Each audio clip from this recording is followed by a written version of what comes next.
May the words of my mouth and the meditations of all our hearts be acceptable in your sight, O Lord, our rock and our Redeemer. Please be seated.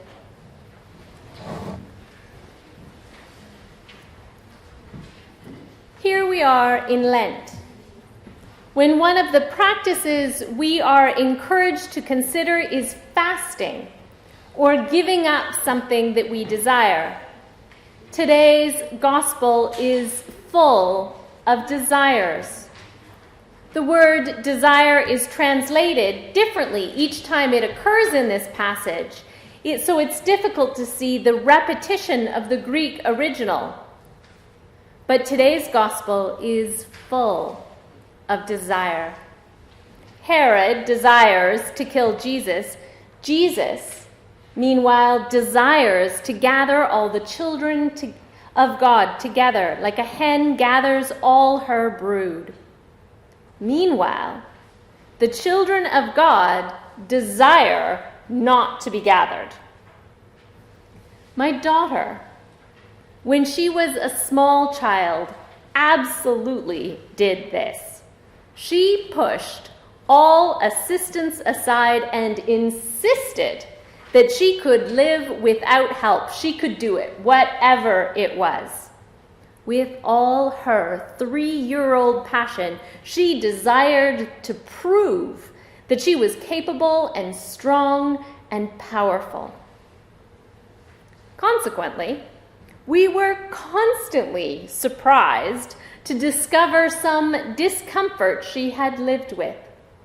For example, Jeff went to buy her new shoes and found out that for months and months she had been walking around with that tissue bundle that comes in new shoes. You know, that wad of paper inside the toe of the shoes? That tissue bundle was still there because she would not let us help her put on her shoes.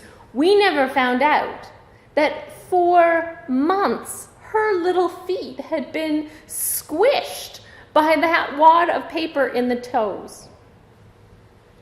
My daughter, Hannah, will laugh about that story now, but she still remembers those shoes. She remembers that discomfort. Now she recalls that she didn't know. She thought shoes were supposed to feel that way.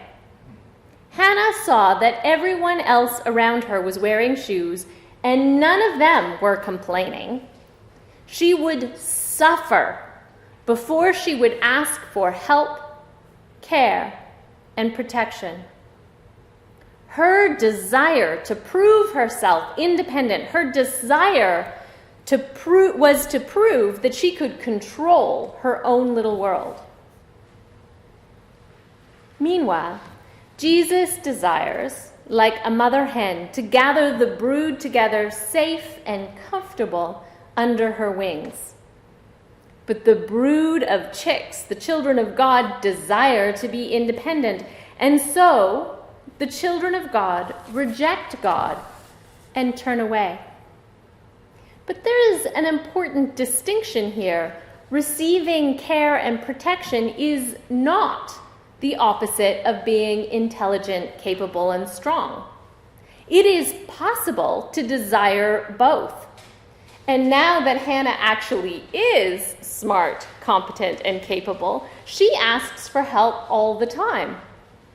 She asks me to call just to take care of her for a while.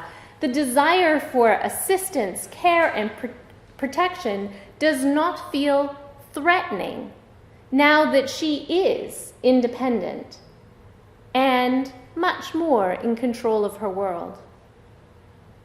It is easy to smile at the image of a toddler pushing away help, smile at the idea of a small child demanding the power to control their world. But what about us as adults? What I wonder about today is when we think we should have control, but do not.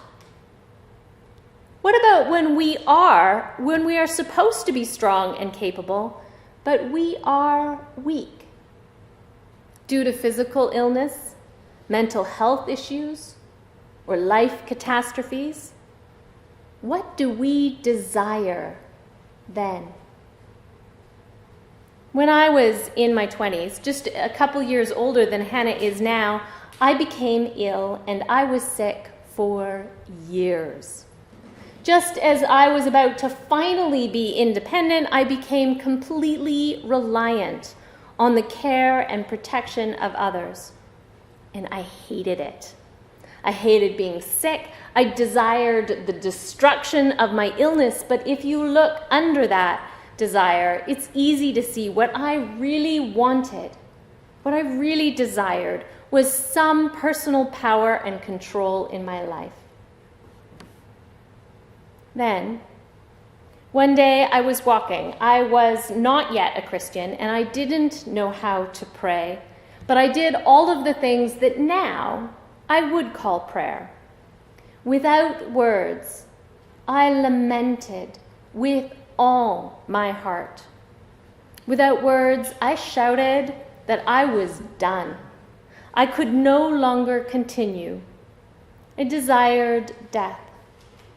But not in a way to control my outcomes, death to abandon all effort at trying to control, especially when I had none. In that moment, I was gathered up. I felt it. Like a mother hen, the Holy Spirit took me, as broken as I was, and the Holy Spirit gathered me up into protection and care. Before that moment, I would have said I desired death, but after that moment, I knew I was being gathered into God's care and protection was enough. After that moment, I could keep going. It was years more for me to heal. It took me years and years to get strong and capable again.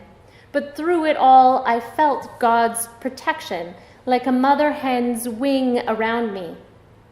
For years, I practiced accepting care and protection as I also worked to get strong and capable again. Because it is possible to desire to be competent and strong and also to desire to receive care and protection. There is only a conflict when what you really want, what you really desire, is power. Only God has all the power. What do you desire? When we read our gospel passage, we read everyone desiring something different. Herod desires death and destruction, but when you look under that desire, we can easily see that Herod desires power. He desires to keep his powerful position, his kingship, where he can control the people around him. Jesus desires to provide care and protection. Jesus wants to gather the community together. And then, can you imagine feeling cuddled, safe and warm in the wing of a mother hen? Jesus wants us to feel that care. Next, in this story, the children of God desire independence. Like toddlers, the children of God cry, "No, I will do it myself." Like toddlers, the children of God reject protection and care to try and live without God. But it is possible to accept care and protection and be strong and capable. It is impossible to receive care and protection from God if all you desire is power. What do you desire? Because what about those dark desires? What about our desires for power? This can be as small as trying to control what we read and what news we watch in our lives.